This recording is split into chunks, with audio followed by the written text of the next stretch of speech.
السلام علیکم، میرا نام ہے سعد فاروق خان اور میں آج آپ کے لیے قصہ اسٹیشن کا ایپیسوڈ 2 لے کر آیا ہوں۔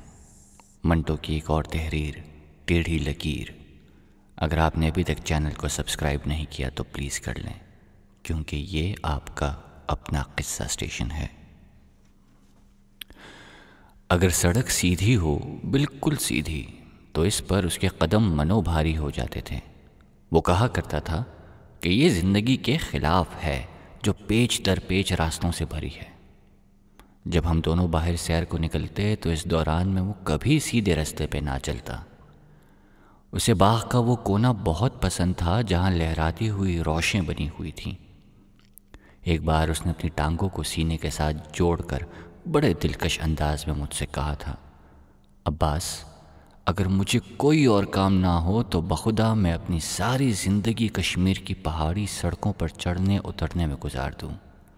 کیا راستے ہیں، کیا پیچ ہیں، ابھی تم مجھے نظر آ رہے ہو اور ایک موڑ مڑنے کے بعد میری نظروں سے اوجھل ہو جاتے ہو۔ کتنی پراسرار چیز ہے۔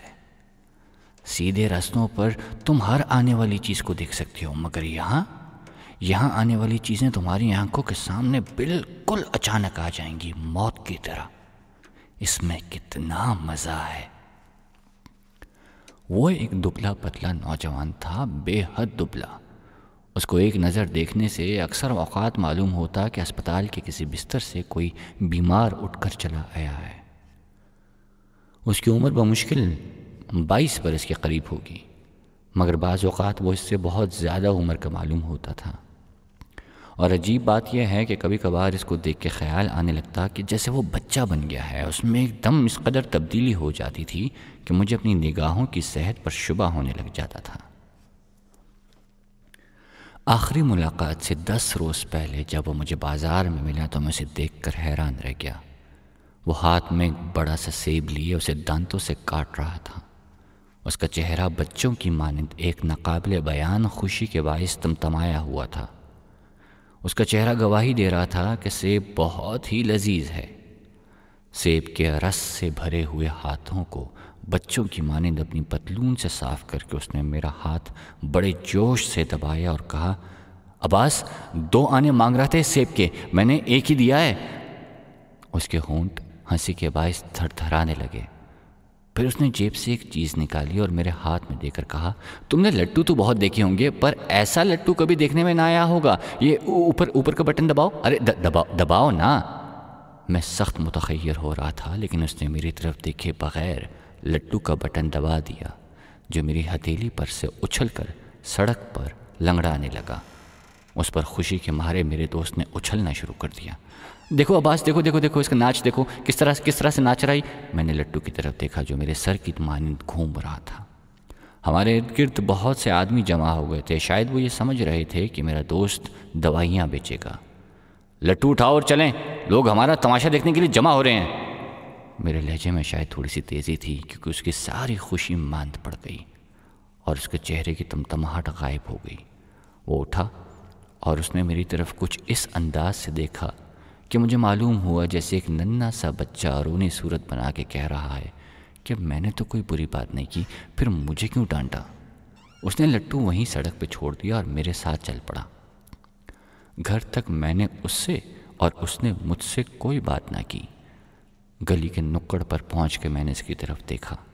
اس قلیل عرصے میں اس کے چہرے پہ انقلاب پیدا ہو گیا تھا۔ وہ مجھے ایک تفکر زدہ بوڑھا نظر آیا۔ میں نے پوچھا، کیا سوچ رہے ہو؟ اس نے جواب دیا، میں یہ سوچ رہا ہوں کہ اگر خدا کو انسان کی زندگی بسر کرنی پڑ جائے تو کیا ہو۔ وہ اسی قسم کی بے ڈھنگی باتیں اکثر سوچا کرتا تھا۔ بعض لوگ تو یہ سمجھتے تھے کہ وہ اپنے آپ کو نرالا ظاہر کرنے کے لیے ایسا خیالات کا اظہار کرتا ہے، مگر یہ بات غلط تھی۔ دراصل اس کی طبیعت کا رجحان ہی ایسی چیزوں کی طرف رہتا تھا جو کسی اور دماغ میں نہ آتی تھیں۔ آپ یقین نہیں کریں گے مگر اس کو اپنے جسم پر رستا ہوا زخم بہت پسند تھا۔ وہ کہا کرتا تھا، اگر میرے جسم پہ ہمیشہ کے لیے کوئی زخم بن جائے تو کتنا اچھا ہو، مجھے درد میں بڑا مزہ آتا ہے۔ مجھے اچھی طرح یاد ہے کہ اسکول میں ایک روز اس نے میرے سامنے اپنے بازو کو اس طرح کے تیز بلیڈ سے زخمی کیا، صرف اس لیے کہ کچھ روز اس میں درد ہوتا رہے۔ ٹیکہ اس نے کبھی اس خیال سے نہیں لگوایا کہ اس سے ہیضے، پلیگ یا ملیریا کا خوف نہیں رہتا۔ اس کی ہمیشہ یہ خواہش ہوتی تھی کہ 2-3 روز اس کا بدن بخار کے باعث تپتا رہے۔ چنانچہ جب وہ کبھی بخار کو دعوت دیا کرتا تو مجھ سے کہا کرتا تھا، عباس میرے گھر ایک مہمان آنے والا ہے، اس لیے مجھے 3-4 روز تک فرصت نہیں ملے گی۔ ایک روز میں نے اس سے پوچھا، تم آئے دن ٹیکہ کیوں لگواتے ہو؟ اس نے جواب دیا، عباس میں تمہیں بتا نہیں سکتا کہ ٹیکہ لگوانے سے جو بخار چڑھتا ہے اس میں کتنی شاعری ہوتی ہے۔ جب جوڑ جوڑ میں درد ہوتا ہے اور بدن ٹوٹ رہا ہوتا ہے تو بخدا ایسا معلوم ہوتا ہے جیسے کہ تم کسی نہایت ہی ضدی آدمی کو سمجھانے کی کوشش کر رہے ہو۔ اور پھر بخار بڑھ جانے سے جو خواب آتے ہیں واللہ کس قدر بے ربط ہوتے ہیں، بالکل ہماری زندگی کی طرح۔ ابھی تم یہ دیکھتے ہو کہ تمہاری شادی کسی نہایت حسین عورت سے ہو رہی ہے اور دوسرے ہی لمحے یہی عورت تمہاری آغوش میں ایک پہلوان بن جاتا ہے۔ میں اس کی عجیب و غریب باتوں کا عادی ہو گیا تھا، لیکن اس کے باوجود ایک روز مجھے اس کے دماغی توازن پر شبہ ہونے لگا۔ گزشتہ مئی میں نے اس سے اپنے استاد کا تعارف کروایا جس کی میں بے حد عزت کرتا تھا۔ ڈاکٹر شاکر نے اس کا ہاتھ بڑی گرم جوشی سے دبایا اور کہا، آپ سے مل کر بہت خوشی ہوئی۔ اس کے برعکس میرا دوست کہنے لگا، مجھے آپ سے مل کے کوئی خوشی نہیں ہوئی۔ یہ اس کا جواب تھا جس نے مجھے بے حد شرمندہ کیا۔ آپ سوچئے کہ اس وقت میری کیا حالت ہوئی ہوگی۔ شرم کے مارے میں اپنے استاد کے سامنے گڑا جا رہا تھا اور وہ بڑے اطمینان سے سگریٹ کے کش لگا کے ہال میں ایک تصویر کی طرف دیکھ رہا تھا۔ ڈاکٹر شاکر نے میرے دوست کی اس حرکت کو برا سمجھا اور تخلیے میں مجھ سے بڑے تیز لہجے میں پوچھا، معلوم ہوتا ہے تمہارے دوست کا دماغ ٹھکانے نہیں ہے، ایسا ہی ہے؟ میں نے اس کی طرف سے خود معذرت طلب کی اور معاملہ رفع دفع ہو گیا۔ میں واقعی بے حد شرمندہ تھا کہ ڈاکٹر شاکر کو میری وجہ سے ایسا سخت فقرہ سننا پڑا۔ شام کو میں اپنے دوست کے پاس گیا، اس ارادے کے ساتھ کہ اسے اچھی طرح باز پرس کروں اور اپنے دل کی بھڑاس نکالوں۔ وہ مجھے لائبریری کے باہر ملا۔ میں نے چھوٹتے ہی اس سے کہا، تم نے آج ڈاکٹر شاکر کی بہت بےزتی کی ہے، معلوم ہوتا ہے تم نے مجلسی آداب کو خیر بات کہہ دیا ہے۔ وہ مسکرایا، ارے چھوڑو اس قصے کو، آؤ کوئی اور بات کریں۔ یہ سن کر میں اس پہ برس پڑا۔ خاموشی سے میری تمام باتیں سن کر اس نے صاف صاف کہہ دیا کہ اگر مجھ سے مل کر کسی شخص کو خوشی حاصل ہوتی ہے تو ضروری نہیں ہے کہ اس سے مل کر بھی مجھے خوشی حاصل ہو۔ اور پھر پہلی ملاقات پر صرف ہاتھ ملانے سے میں نے اس کے دل میں کیا خوشی پیدا کر دی، میری سمجھ میں نہیں آتا۔ تمہارے ڈاکٹر صاحب نے اس روز 25 آدمیوں سے تعارف کیا اور ہر شخص سے انہوں نے یہی کہا، آپ سے مل کے مجھے بڑی مسرت حاصل ہوئی۔ اب کیا یہ ممکن ہے کہ ہر شخص ایک ہی قسم کے تاثرات پیدا کرے اتنے لوگوں کے ساتھ؟ اور تم مجھ سے فضول باتیں نہ کرو، آؤ اندر چلیں۔ میں ایک سحر زدہ آدمی کی طرح اس کے ساتھ ہو لیا اور لائبریری کے اندر جا کر اپنا سب غصہ بھول گیا، بلکہ یہ سوچنے لگا کہ میرے دوست نے جو کچھ کہا تھا صحیح ہے۔ لیکن فوراً ہی میرے دل میں ایک حسد سا پیدا ہوا کہ اس شخص میں اتنی قوت کیوں ہے کہ وہ اپنے خیالات کا اظہار بے دھڑک کر دیتا ہے۔ پچھلے دنوں میرے ایک افسر کی دادی مر گئی تھی اور مجھے اس کے سامنے مجبوراً اپنے اوپر غم کی کیفیت طاری کرنی پڑی تھی اور اس سے اپنی مرضی کے خلاف 10-15 منٹ تک افسوس کا اظہار کرنا پڑا تھا۔ اس کی دادی سے مجھے کوئی دلچسپی نہیں تھی، اس کی موت کی خبر نے میرے دل پہ کوئی اثر نہ کیا تھا، لیکن اس کے باوجود مجھے نقلی جذبات تیار کرنے پڑے تھے۔ اس کا صاف مطلب تھا کہ میرا کیریکٹر اپنے دوست کے مقابلے میں بہت کمزور ہے۔ اس خیال نے ہی میرے دل میں حسد کی چنگاری پیدا کی اور میں حلق میں ہی ایک ناقابل برداشت تلخی محسوس کرنے لگا تھا۔ لیکن یہ وقتی اور ہنگامی جذبہ جو تھا ہوا کے ایک تیز جھونکے کی مانند آیا اور گزر گیا، اور بعد میں اس پہ نادم بھی ہوا۔ مجھے اپنے اس دوست سے بے حد محبت تھی، لیکن اس محبت میں غیر ارادی طور پر کبھی کبھی نفرت کی جھلک بھی نظر آتی تھی۔ ایک روز میں نے اس کی صاف گوئی سے متاثر ہو کر کہا کہ کیا بات ہے، بعض اوقات میں تم سے نفرت کرنے لگتا ہوں، ایسا کیوں؟ اور اس نے مجھے یہ جواب دے کر مطمئن کر دیا تھا، تمہارا دل جو میری محبت سے بھرا ہوا ہے ایک ہی چیز کو بار بار دیکھ کر کبھی کبھی تنگ آ جاتا ہے اور کسی دوسرے شے کی خواہش کرنے لگ جاتا ہے۔ اب پھر اگر تم مجھ سے کبھی کبھی نفرت نہ کرو تو تم مجھ سے ہمیشہ کے لیے محبت بھی نہیں کر سکتے۔ انسان تو اسی قسم کی الجھنوں کا مجموعہ ہے۔ میں اور وہ اپنے وطن سے بہت دور تھے، ایک ایسے بڑے شہر میں جہاں زندگی تاریک قبر سی معلوم ہوتی ہے، مگر اسے کبھی ان گلیوں کی یاد نہ ستاتی تھی جہاں اس نے اپنا بچپن اور شباب کا زمانہ آغاز گزارا تھا۔ ایسا معلوم ہوتا تھا جیسے وہ اسی شہر میں پیدا ہوا ہے۔ میرے چہرے سے ہر شخص یہ معلوم کر سکتا تھا کہ میں غریب الوطن ہوں، مگر میرا دوست ان جذبات سے یکسر عاری ہے۔ وہ کہا کرتا ہے، وطن کی یاد بڑی کمزوری ہے، ایک جگہ سے خود کو چپک دینا ایسے ہی ہے جیسے کوئی آزادی پسند سانڈ کو کھونٹے کے ساتھ باندھ دیا جائے۔ اس قسم کے خیالات کے مالک کی جو ہر شے کو ٹیڑھی اینک سے دیکھتا ہو اور رسوم کے خلاف چلتا ہو، اس کے بارے میں کیا آپ کو تعجب نہ ہوگا؟ مجھے یقین ہے کہ ضرور ہوگا۔ ایک روز شام کو وہ میرے پاس آیا اور بڑے سنجیدہ انداز میں اس نے مجھے اپنے نکاح کی خبر سنائی، تو آپ یقین کریں کہ میری حیرت کی کوئی انتہا نہ رہی۔ اس حیرت کا باعث یہ چیز نہ تھی کہ وہ شادی کر رہا ہے، تعجب مجھے اس بات پہ تھا کہ اس نے لڑکی کو دیکھے بغیر پرانے خطوط کے مطابق نکاح کی رسم میں شامل ہونا قبول کیسے کر لیا، جبکہ وہ ہمیشہ ان مولویوں کا مذاق اڑایا کرتا تھا جو لڑکی اور لڑکے کو رشتہ ازدواج میں باندھتے ہیں۔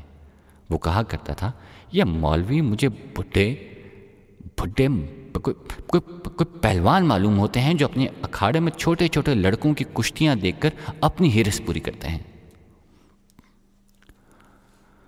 اور پھر وہ شادی یا نکاح پر لوگوں کے جھمگٹے کا بھی تو قائل نہ تھا، مگر اس کا نکاح پڑھایا گیا میری آنکھوں کے سامنے۔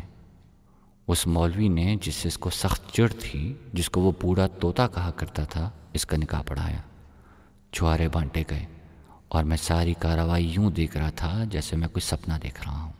نکاح ہو گیا، دوسرے لفظوں میں انہونی بات ہو گئی، اور جو تعجب مجھے پہلے پیدا ہوا تھا وہ بعد میں برقرار رہا، مگر میں نے اس کے متعلق اپنے دوست سے ذکر نہ کیا، اس خیال سے کہ شاید اسے ناگوار گزرے، لیکن دل ہی دل میں اس بات پہ خوش تھا کہ آخرکار اسے اس دائرے میں لوٹنا پڑا جس میں باقی سب لوگ، نارمل لوگ، زندگی بسر کرتے ہیں۔ نکاح کر کے میرا دوست اپنے اصولوں کے ٹیڑھے مینار سے بہت بری طرح پھسلا تھا۔ نکاح کو 3 مہینے گزر گئے تھے، اور اس دوران وہ ہمیشہ اداس سا رہتا، میرے خیال سے اس لیے کیونکہ وہ نارمل لوگوں کی زندگی بسر کرنے لگا تھا۔ کافی کمزور ہو چکا تھا، جیسے کسی پریشانی میں ہو۔ میرے کمرے میں ایک دن داخل ہوا، سگریٹ سلگا کر میرے پاس بیٹھ گیا۔ اس کے ہونٹوں کے اختتامی کونے کپ کپا رہے تھے، ظاہر تھا کہ وہ مجھے کوئی بہت اہم بات سنانے والا ہے۔ میں ہمتن گوش ہو گیا۔ اس نے سگریٹ کے دھوئیں سے چھالا بنایا اور اس میں اپنی انگلی گاڑتے ہوئے مجھ سے کہا، عباس میں کل یہاں سے جا رہا ہوں۔ جا رہے ہو؟ میری حیرت کی کوئی انتہا نہ رہی۔ ہاں، میں کل یہاں سے جا رہا ہوں، شاید ہمیشہ کے لیے۔ تمہیں بتانے کے لیے نہ آتا، مگر تم نے مجھ سے کچھ پیسے ادھار لیے تھے، یاد ہے تمہیں؟ میں نے جواب دیا، ہاں یاد ہے، پر تم جا کہاں رہے اور پھر ہمیشہ کے لیے؟ بات یہ ہے کہ مجھے اپنی بیوی سے عشق ہو گیا ہے اور کل رات میں سے بھگا کے اپنے ساتھ لے کے جا رہا ہوں، وہ تیار ہو گئی ہے۔ یہ سن کر مجھے اس قدر حیرت ہوئی کہ میں بیوقوفوں کی مانند ہنسنے لگا اور دیر تک ہنستا رہا۔ وہ اپنی منکوحہ بیوی کو، جسے وہ جب چاہتا انگلی پکڑ کر اپنے ساتھ لے کے جا سکتا تھا، اغوا کر کے لے کے جا رہا تھا، بھگا کے لے کے جا رہا تھا، جیسے میں کیا کہوں کہ اس وقت میں نے کیا سوچا، دراصل میں کچھ سوچنے کے قابل ہی نہیں رہا۔ مجھے ہنستا دیکھ کر اس نے ملامت بھری نظروں سے میری طرف دیکھا۔ عباس، یہ ہنسنے کا موقع نہیں ہے، کل رات وہ اپنی مکان کے ساتھ والے باغ میں میرے انتظار کرے گی، اور مجھے سفر کے لیے کچھ روپیہ فراہم کر کے اس کے پاس پہنچنا ضروری ہے۔ اگر میں نہ گیا تو وہ کیا کہے گی کہ میں اپنے وعدے پہ قائم نہ رہا؟ تمہیں کیا معلوم میں نے کن کن مشکلوں کے بعد رسائی حاصل کر کے اس کو اس بات پر آمادہ کیا ہے۔ میں نے پھر ہنسنا چاہا، لیکن میری ہنسی دب گئی اور مجھے قطعی طور پر معلوم ہو گیا کہ وہ واقعی اپنی منکوحہ بیوی کو بھگا کے لے کے جا رہا ہے۔ کہاں؟ مجھے نہیں پتا۔ میں زیادہ تفصیل میں نہیں گیا۔ اسے وہ روپے ادا کر دیے جو میں نے عرصہ ہوئے اس سے قرض لیے تھے، اور میں یہ سمجھ کر تبھی نہیں دیے تھے کہ وہ نہیں لے گا، مگر اس نے خاموشی سے نوٹ گن کر اپنی جیب میں ڈالے اور بغیر ہاتھ ملائے رخصت ہونے ہی والا تھا کہ میں نے اسے آگے بڑھ کر کہا، تم جا رہے ہو لیکن مجھے بھلا نہ دینا۔ میری آنکھوں میں آنسو آ گئے مگر اس کی آنکھیں بالکل خشک تھیں۔ ہاں ٹھیک ہے، کوشش کروں گا، یہ کہہ کے وہ چلا گیا۔ میں بہت دیر تک جہاں کھڑا تھا وہیں بت بن کے کھڑا رہا۔ جب ادھر اس کے سسرال والوں کو پتہ چلا کہ لڑکی رات میں کہیں غائب ہو گئی ہے تو ایک ہیجان برپا ہو گیا۔ ایک ہفتے تک انہوں نے اسے ادھر ادھر تلاش کیا اور کسی کو اس واقعے کی خبر تک نہ ہونے دی، مگر بعد میں لڑکی کے بھائی کو میرے پاس آنا پڑا۔ وہ مجھے اپنا ہمراز بنا کر ساری رام کہانی سنانی پڑی۔ وہ بیچارے یہ خیال کر رہے تھے کہ لڑکی کسی اور آدمی کے ساتھ بھاگ گئی ہے، اور لڑکی کا بھائی میرے پاس اس غرض سے آیا تھا کہ ان کی طرف سے میں اپنے دوست کو اس تلخ واقعے سے آگاہ کروں۔ وہ بیچارہ تو شرم کے مارے زمین میں گڑا جا رہا تھا۔ جب میں نے ان کو اصل واقعے سے آگاہ کیا تو حیرت کے باعث اس کی آنکھیں کھلی کی کھلی رہ گئیں۔ اس بات سے تو اسے بہت ڈھارس ہوئی کہ اس کی بہن کسی غیر مرد کے ساتھ نہیں بلکہ اپنے شوہر کے ساتھ گئی ہے، لیکن اس کی سمجھ میں یہ نہیں آتا تھا کہ میرے دوست نے یہ فضول اور نازیبا حرکت کی کیوں۔ بیوی اس کی تھی، جب چاہے لے جاتا، مگر اس حرکت سے تو یہ معلوم ہوتا تھا جیسے وہ بھی کوئی مثال نہ پیش کر سکا، اور میں بھی اسے کوئی اطمینان والا جواب نہ دے سکا۔ کل صبح کی ڈاک سے مجھے اس کا خط ملا، جس کو میں نے کانپتے ہوئے ہاتھوں سے کھولا۔ لفافے میں ایک کاغذ تھا جس پر ایک ٹیڑھی سی لکیر کھینچی ہوئی تھی۔ خالی لفافہ ایک طرف رکھ کر میں اس کی عمود کی طرف دیکھنے لگا جو میں نے بورڈ پر چپکے ہوئے کاغذ پر گرایا تھا۔